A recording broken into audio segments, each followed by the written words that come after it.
in the darkest of nights. Through valleys and storms, your light ignites my life. Love notes from the heavens calling out to me. Every word a treasure setting my spirit free. With faith in my heart and love full of light, I'll walk this path, guided by your sight. Welcome, this is Melissa with Love Notes from God. Today I'm announcing our review of the series of books, The Saints, from the Church of Jesus Christ of Latter-day Saints with my friend Samuel. These books were introduced in 2018 by Elder Quentin L. Cook at a youth devotional in Nauvoo. Here's a clip from that meeting. We're meeting tonight under favorable circumstances at the foot of the Nauvoo Temple. The original temple was built through great tribulation and out of the poverty of the saints. It required significant struggle and sacrifice. Just over this hill is the final resting place of Joseph Smith, his wife Emma, and his brother Hiram. As I join you outside the Nauvoo Temple, I am touched by the fact that our faithful early members had to abandon both the beautiful city and their temple. We chose this location for today's event because Nauvoo and this temple were so pivotal to the history of the church. The temple meant everything to early saints, and the ordinances they received there empowered them to do remarkable things in building the kingdom of God. Earlier this week, the church released in 14 languages a new history book called Saints, the story of the Church of Jesus Christ in the latter days. This narrative history tells the story of ordinary people who became saints through the atonement of Jesus Christ. Though it reads like a novel, the story is not fiction. It is a true story based on the records left behind by the early saints.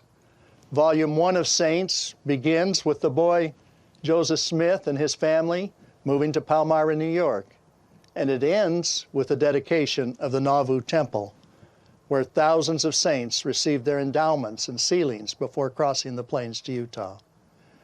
3 more books in the Saints series will be published in the coming years, telling the story of the church until the present.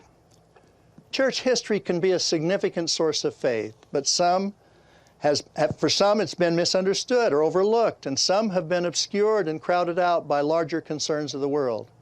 Some people have even purposely misrepresented stories of the past to sow doubt.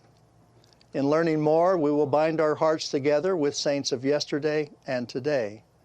We will find examples of imperfect people who went forward with faith and allowed God to work through them to accomplish His work. In doing so, we will see better how He can work through imperfect people like you and me. I promise you that studying the history of the church can deepen your faith and desire to live the gospel more fully.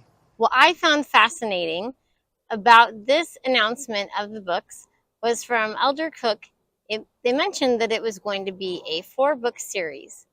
The introduction to each book has the Standard of Truth, which came from Joseph Smith in 1842 as a response to Wentworth from the Chicago Democrat paper of the rise, progress, persecution, and faith of the Latter-day Saints. Contained in this letter was the Standard of Truth. The books in this series are called The Standard of Truth Has Been Erected. No unhallowed hand can stop the work from progressing.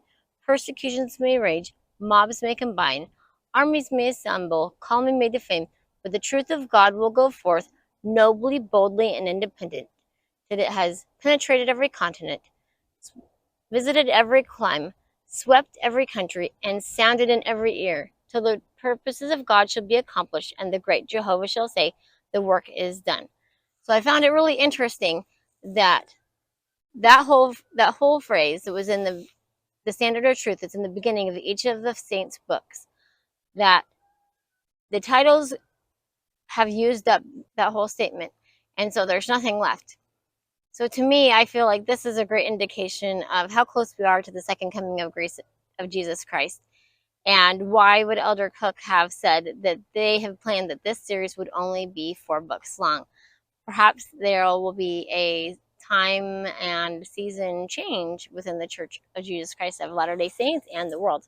I'm very excited for this as we look forward and show all the different signs that I have seen of Christ's return, the progress of that as I read through these books. And I find it very interesting how it shows the world how the progress has happened there, as well as the restored church has been penetrating every continent and sweeping every clime.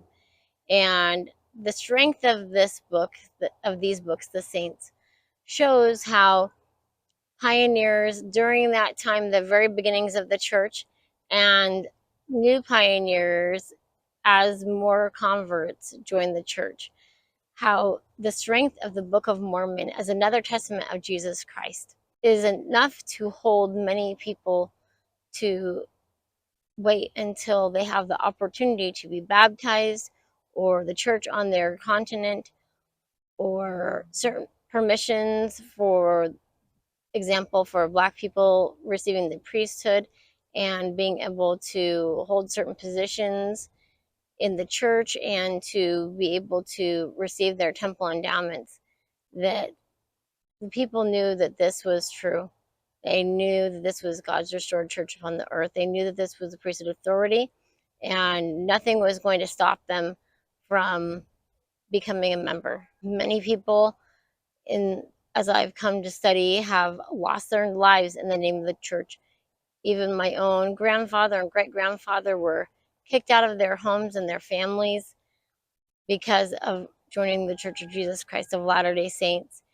We have pioneer ancestors, my husband and I both, and it's amazing to have the opportunity to come to know our brother Joseph Smith, the many opportunities and blessings that are ours because the priesthood authority has been restored to the earth. And so grateful for our temples, and grateful for this technology that's made it possible for me, even somebody like me, a mom of 7 kids, working at a grocery store, that I have the opportunity to speak to people in places like Qatar. And I have a lot of subscribers in India. So that's just amazing to me. I'm excited to share with you all these different things that are going on as we prepare for the rededication and the open house of the Salt Lake Temple that the public has not been able to come to in many, many years. I'm excited for this journey that we're all going on. I would love to know what you know about the Saints books.